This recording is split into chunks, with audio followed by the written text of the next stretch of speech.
Paris is alive at night. Cars pass beneath glowing street lamps. Laughter spills from cafes. The city breathes. But beneath every step, beneath every building, there is another Paris. One that does not sleep. One that does not forget. This is the Paris Catacombs. And once you descend, the city above you ceases to exist. The staircase. The descent begins with 131 steps. Visitors always mention the same thing. Not fear, not darkness, but silence. Each step removes a sound from the world above.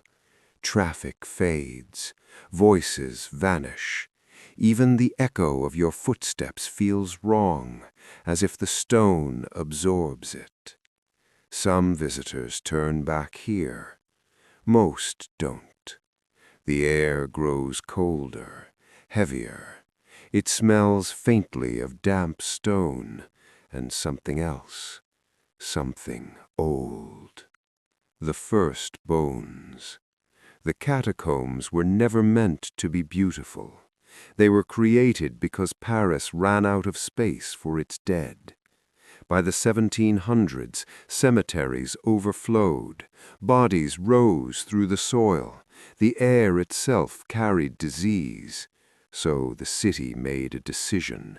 They would move the dead below. Cart after cart transported skeletons at night. No ceremonies, no names, just bones. Millions of them, stacked, sorted, arranged. At first, visitors describe fascination, then discomfort, then the sensation that they are being observed. The eyes that follow. Skulls are hollow, but when thousands of eye sockets face you, your brain fills in the blanks. Visitors report an instinctive urge to look away. Some say they feel embarrassed, as if interrupting something, as if the dead are not sleeping, but waiting. The sign. Deep inside the official route, a stone marker reads, Arrête, c'est ici l'empire de la mort. Stop, this is the empire of death. Many visitors take photos, some smile, but guides warn that laughter often stops here, because beyond this point, the catacombs change. The air changes. Humidity rises, breathing becomes noticeable. People begin counting steps without realizing it. Time behaves strangely underground. 10 minutes feels like an hour feels like seconds, and then someone always asks the same question. Did we just pass this wall? The first disorientation. The tunnels twist, they double back, they narrow unexpectedly. And although the official route is marked, visitors swear they see side tunnels that weren't there before. Dark openings between bones, too narrow for comfort, too deliberate to be natural. The footsteps. At least one person in each group hears them. Footsteps behind, stopping when they stop, moving when they move. When they turn, nothing is there. Guides blame acoustics, but acoustics don't explain why the footsteps sometimes move ahead of the group. The feeling of being counted. Some visitors experience a sudden certainty that they are being counted, measured, not as people, but as future occupants. Several survivors later say the same sentence. It felt like the catacombs knew how long I would stay. You can leave the catacombs. Many do. But part of you stays behind, and the catacombs never forget a visitor. People assume that if someone goes missing in the Paris Catacombs, there would be headlines, search parties, breaking news, official statements. But the truth is quieter. Most disappearances underground never become stories. They become files, numbers, closed folders stamped with a single word: unresolved. Because when someone vanishes beneath Paris, the city above keeps moving. The rule every visitor breaks. There is one rule posted clearly at the catacombs entrance: do not leave the marked path. Almost everyone breaks it. A rope barrier looks harmless. A side tunnel looks short. A dark opening feels like a shortcut. Visitors tell themselves the same lie: we'll just take a quick look. That's how it always starts. Case 1. The couple who split up. In the early 2000s, a young couple entered the catacombs during open hours. Witnesses remember them because they argued loudly on the staircase down. Inside the tunnels, their voices faded. According to official notes, they were seen arguing again near a junction. The woman walked ahead. The man stopped to tie his shoe. He looked up. She was gone. Not around the corner, not in another tunnel. Gone. He shouted her name. His voice returned to him, slightly delayed, as if the tunnels were repeating it back. Security found him 6 hours later, alive, crying, clutching the rope barrier he had apparently refused to cross. He kept repeating one sentence: "She answered me, but she wasn't behind me anymore." Her body was never recovered. The problem with searching. Search teams hate the catacombs, not because of the bones, not because of the darkness, but because the tunnels lie. Maps contradict each other. Passageways collapse and reopen. Markers disappear. Searchers report walking in straight lines and ending up back where they started. Sometimes they hear voices calling for help. Sometimes those voices are familiar, and sometimes they are unmistakably close. But when teams follow them, the voices move deeper, always deeper. Case 2. The school group. A school group entered with a licensed guide. 23 students, 1 adult. When they exited, there were 22. No one noticed immediately. It was only when they counted seats on the bus that the number felt wrong. 1 student was missing. Her friends insisted she had been with them the entire time, walking, laughing, asking questions. The guide swore otherwise. According to him, that student had never entered the catacombs at all. There was no ticket, no name on the list. Photos from inside showed the group. In several images, a blurry figure appeared near the back. Tall, still, not moving. Police labeled it a trick of lighting. The missing student's parents were told there was no evidence she had been there. They still insist their daughter never came home. The catacombs and time.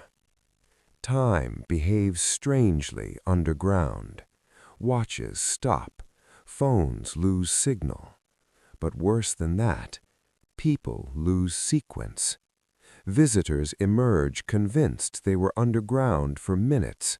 Records show hours. Others believe they were lost for days.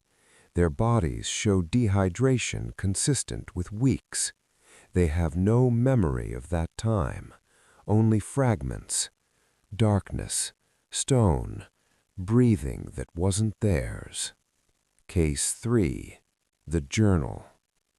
A leather journal was discovered behind a collapsed wall during maintenance. No body was found. The journal belonged to a solo visitor who entered illegally. The first pages are calm. The silence is peaceful. I feel like I've stepped outside time. Then the handwriting changes. I hear someone walking when I stop. They don't breathe like me. Later pages repeat the same sentence over and over. The tunnels are rearranging themselves. The final entry reads, "I think it wants me to stay." The journal ends there. The wall behind it had been sealed for decades. The unofficial count. Officials claim disappearances are rare. Cataphiles, illegal explorers, disagree. They claim the catacombs take someone every few years, not violently, not suddenly, patiently. Those who panic vanish fastest. Those who sit still sometimes last longer. The sounds no one claims. Maintenance workers report finding fresh footprints, bare feet, no shoes. They lead into tunnels that end abruptly at solid stone. Sometimes they hear coughing, weak, rhythmic. When they call out, the coughing stops. No bodies are found. Why most cases end quietly? Because acknowledging the scale would mean admitting something terrifying, that beneath Paris there is a space humans do not control, a place that doesn't just contain the dead, but recruits them. If you are lost underground, do not follow voices, do not trust footsteps, and never assume that the tunnels want you to leave. Most people want out of the catacombs as soon as possible. Cataphiles are different. They don't stumble in by accident. They don't panic when the light fades. They don't fear the silence. They prepare. Maps, rope, backup lights, food for days. Because cataphiles don't visit the catacombs, they return to them. The underground community. There is a hidden culture beneath Paris. Illegal gatherings, parties lit by candles stuck into skulls, music echoing through tunnels never meant for sound. Cataphiles know passages that don't exist on official maps. Entrances hidden in basements, maintenance hatches welded shut above ground. They share locations in whispers, never online, never written down, because some tunnels are not meant to be found again. The first rule of cataphiles: never go alone. The second rule: never go with someone who's never been before. Beginners get distracted. They wander. They follow wrong tunnels. Veterans say the catacombs test newcomers. They wait for hesitation. The chambers without purpose. Deep beyond tourist routes are chambers with no historical explanation, no markings, no remains, just vast empty spaces. Cataphiles call them listening rooms.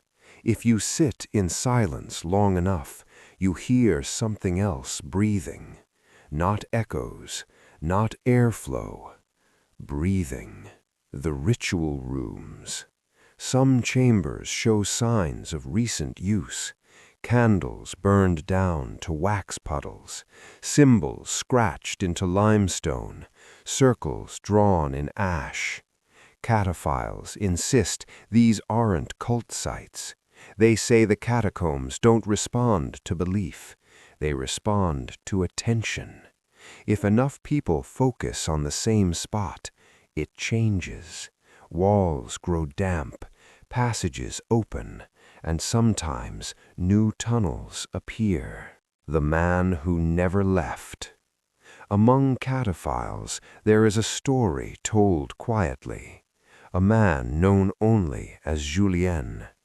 Julien spent more time underground than above. He knew routes without maps. He navigated by feel. One night, he led a group deep into an uncharted section.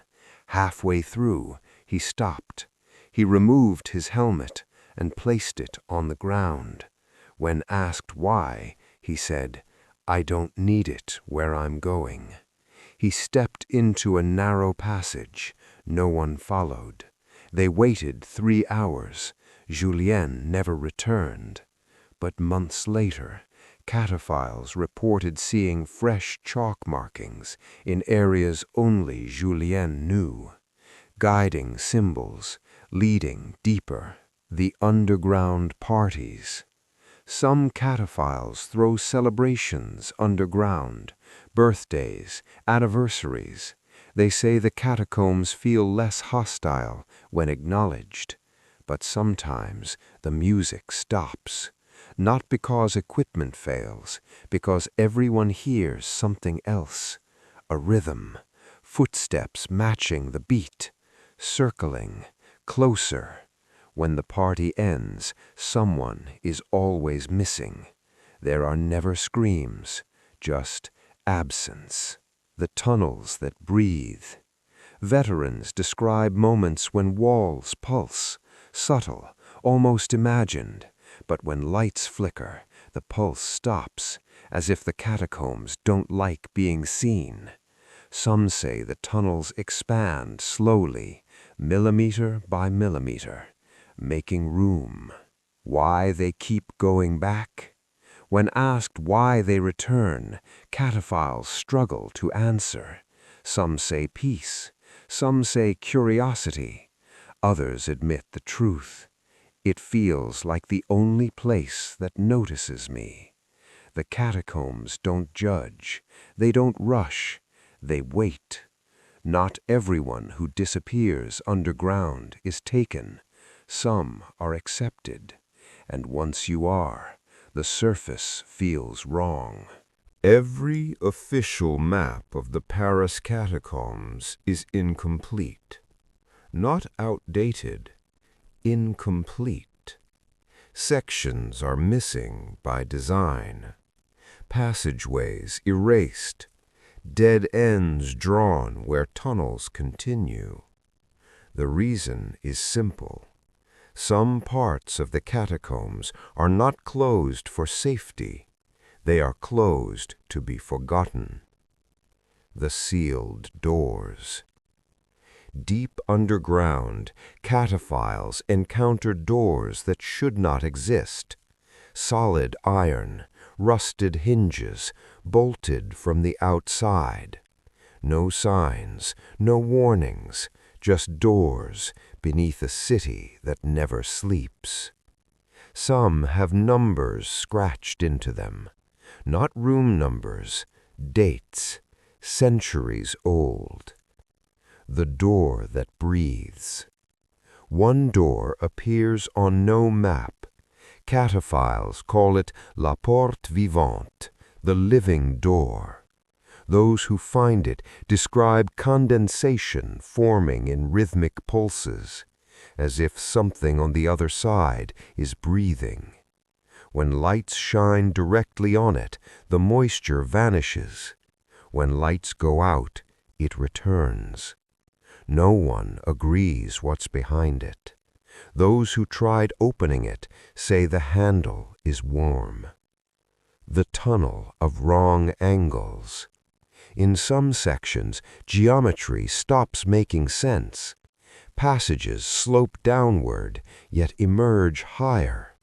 Turns feel longer than physically possible. Cataphiles call these false corridors. Compasses spin, chalk arrows point backward. Those who follow them too long report nausea, vertigo, and the feeling that their thoughts are being rearranged.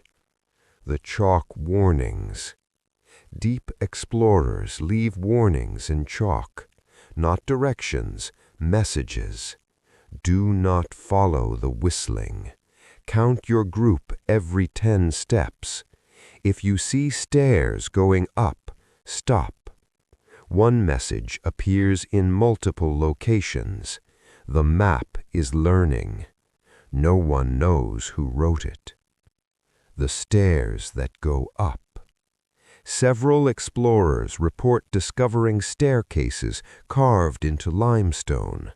Old, worn, leading upward. This should be comforting. It isn't. Because these stairs do not lead to exits. They lead deeper. Those who climb them feel increasing pressure in their ears, like descending further underground. At the top, the stairs simply end. Behind you, the staircase is gone. The room with no floor. One chamber is described only in fragments, a vast space. Lights fail immediately. Those who enter feel weightless. Sound doesn't echo. When explorers throw stones, they never hear them land. Most turn back instinctively.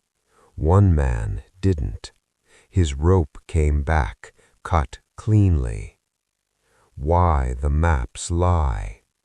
City officials know about these spaces. Old documents reference unstable zones. But instability isn't structural, it's spatial. The catacombs were never meant to be fully understood. They grew from quarries, from graves, from tunnels dug for purposes lost to time, and they kept growing.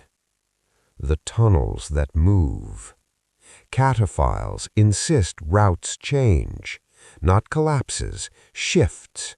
A right turn becomes a left. A familiar skull wall rearranges itself. Fresh footprints appear where no one has walked. Some say the catacombs rearrange themselves to isolate visitors. Others say they're making room. The maintenance report. One internal report once noted, the underground network demonstrates emergent behavior inconsistent with static architecture. This sentence was removed in later revisions. If you find a tunnel not on your map, it wasn't an accident. It was an invitation. There is one sense the catacombs attack first. Not sight, not touch, sound. Because darkness can be endured, silence can be explained, but a voice breaks reason. The first whispers. Most visitors hear them near exhaustion, when breathing grows loud, when footsteps blur together. A sound emerges beneath everything else, too soft to locate, too deliberate to ignore. It sounds like someone speaking just out of range. The words are never clear. Yet everyone understands them the same way. Come closer. Mimicry. The catacombs are excellent listeners. Explorers report hearing a friend calling their name, a loved one crying, a guide shouting instructions. The voice always sounds right, the accent, the rhythm, except for one thing. it never echoes. Sound underground should bounce, these voices don't. The rule of response. Veteran cataphiles follow a strict rule: never answer a voice underground, because once you do, it answers back faster next time, louder, closer, and eventually ahead of you. The woman in the recording. A recovered audio recorder captured a woman walking alone. At first, only footsteps, then a whisper. She pauses, asks, "Hello?" The whisper repeats her question, same tone, same hesitation. She laughs nervously, asks again. This time, multiple voices respond, all of them hers. The recording ends with frantic breathing and one final sentence: "It knows how I sound." The whistling.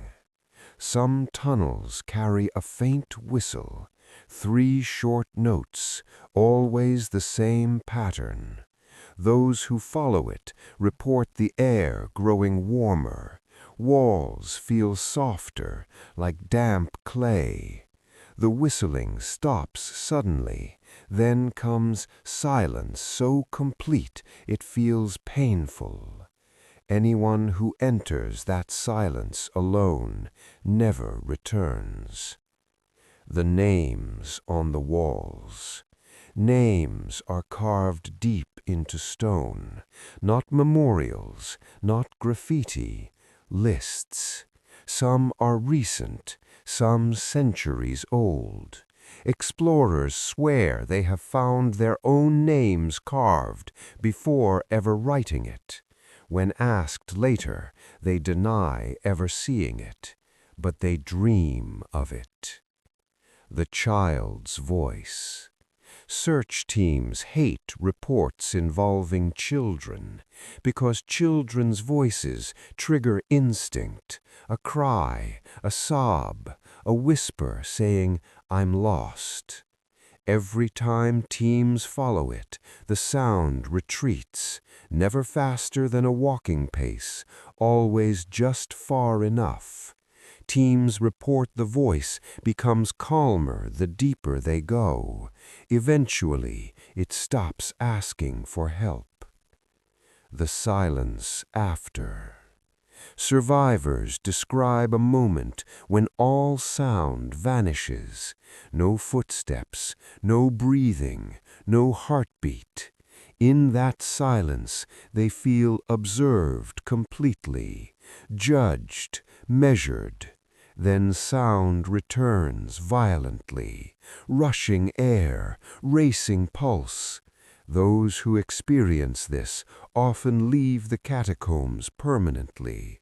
Others begin to miss the silence. Theory of resonance. Some theory suggests the catacombs amplify internal thoughts, that the voices are projections, but this fails to explain recordings, fails to explain synchronized reports, fails to explain how the voices sometimes speak names no one has said aloud. If you hear your name underground, do not turn around, do not answer, and whatever you do, do not follow the voice that sounds like you. This is the case everyone whispers about. The footage most guides deny exists. The recording cataphiles refuse to watch alone. Because this time, the catacombs were watching back. The camera. The camcorder was found in 2009, lying on the stone floor, still recording, battery somehow not dead, no body nearby, no signs of struggle, just a camera and hours of footage. The first hour. The man films himself walking, calm, smiling. He jokes about getting lost. The tunnels look ordinary. Bones, arches, graffiti, nothing wrong. This is important, because what happens later isn't sudden, it's gradual. Disorientation. After some time, his breathing changes. He checks his watch repeatedly. He mutters, "That's not possible." He passes the same skull wall 3 times. Each time, the graffiti is slightly different. Letters rearranged. One word becomes clearer with each pass. Stay. The first sound. A noise enters the recording. Not footsteps, not dripping. A low, rhythmic hum. The man stops.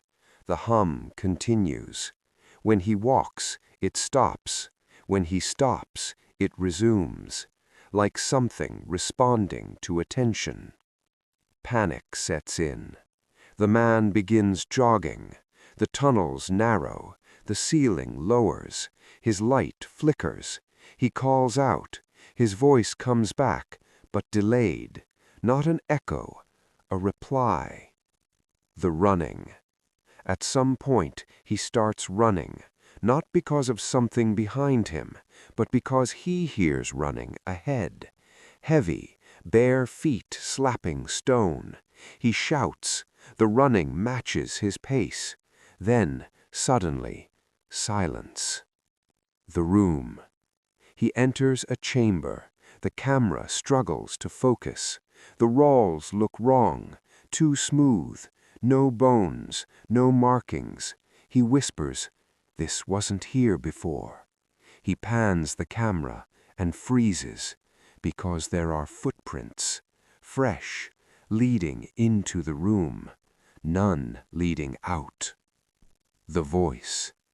A voice speaks, clear, calm. It says his name. He drops the camera. We hear him backing away. The voice speaks again, closer, the same voice, his. The final minutes. The footage becomes chaotic, breathing, crying. The camera points at the floor. Then hands enter the frame, not his. They grip the camera, long fingers, pale, too many joints. The camera is lifted, pointed directly at darkness. Something moves within it, not approaching, observing. Then the recording stops. What was found? No body, no blood, no remains, just the camera. Authorities labeled it a hoax, but experts noticed something strange. The final timestamp indicates the camera recorded 3 additional hours, with no video, no sound, just darkness. The aftermath. Those who watched the full tape reported symptoms: insomnia, auditory hallucinations, a desire to return underground. One technician scratched a message into his desk days later. It let him go somewhere else. Why the footage matters. Because it proves something terrifying. The catacombs don't just confuse. They don't just trap. They interact. They respond. They learn. And sometimes they decide. He didn't escape. He didn't die. He was reassigned. Not everyone who enters the catacombs disappears. Some come back. They walk into daylight. They answer questions. They go home. But something remains underground, and something comes back with them. The moment of exit. Survivors describe the exit as unreal. The stairs feel too steep. The light hurts their eyes. Paris looks wrong.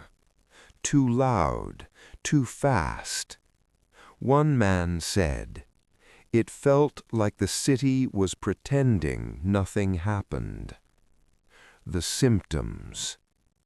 Within days, survivors report similar changes.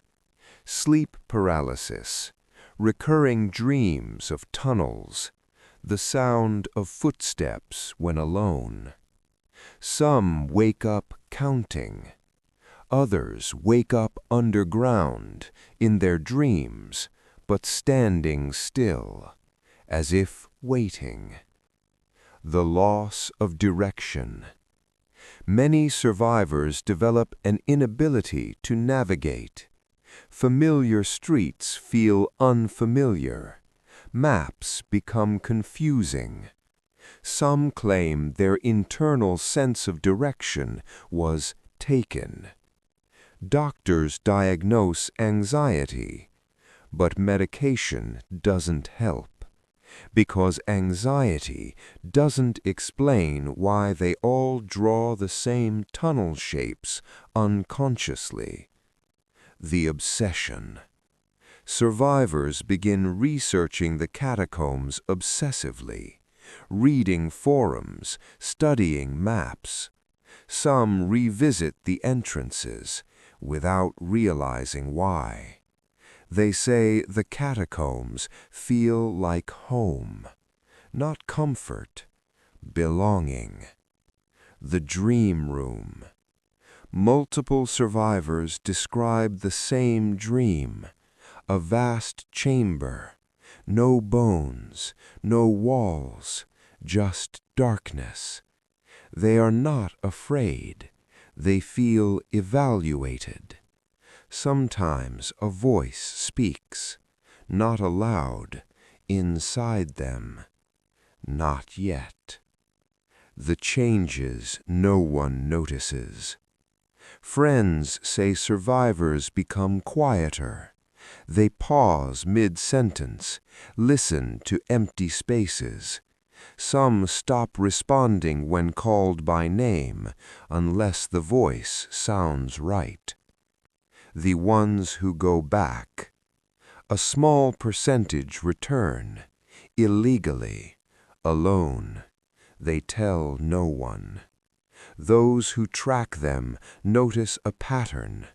They disappear within 3 visits, always the third. The final theory. The catacombs are not a place. They are a process, a filter. They don't take everyone. They select. Some are rejected. Some are altered. Some are kept. There are more bones added every year. Officially from maintenance. Unofficially, no one knows.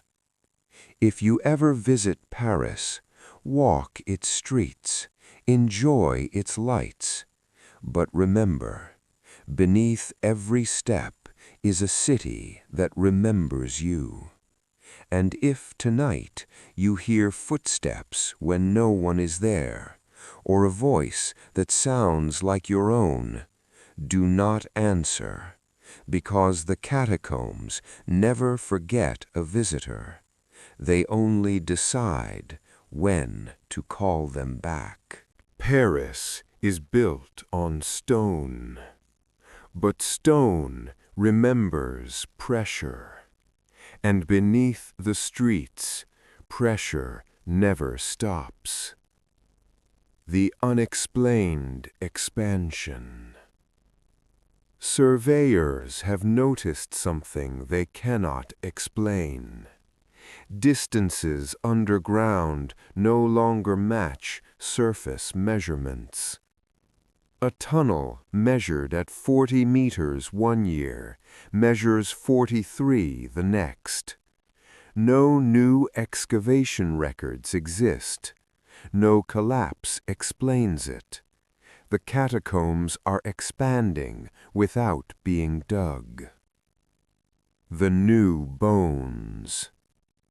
Maintenance teams report finding bones that don't match historical records. Teeth with modern dental work.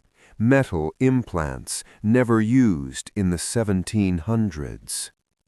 When questioned, reports are corrected, rewritten, archived, because acknowledging the truth would mean admitting this: the catacombs are not finished collecting. The dreams that spread. Survivors are not the only ones dreaming anymore. People who have never visited Paris report identical dreams. Stone corridors, skulls stacked into walls, a feeling of being guided. They wake with the same thought: I've been there before. The question no one asks: what if the catacombs were never just storage? What if they were preparation? A place built from death that learned from it. A place that understood patience before humanity ever did. The final possibility. There are over 6 million skeletons beneath Paris, but the tunnels have space for more. And if you're listening to this, if the silence feels familiar, if you feel calmer in darkness than light, then maybe you've already been counted. Thank you for listening. You've reached the end of tonight's descent. If this story followed you into the dark, that's normal. If you felt watched at certain moments, that's expected. And if you ever find yourself thinking about tunnels you've never walked through, remember, some places don't need you to visit them to know who you are. This has been Knoxhour, where forgotten places speak and silence has a memory. Sleep lightly, and if you hear footsteps tonight, don't turn around.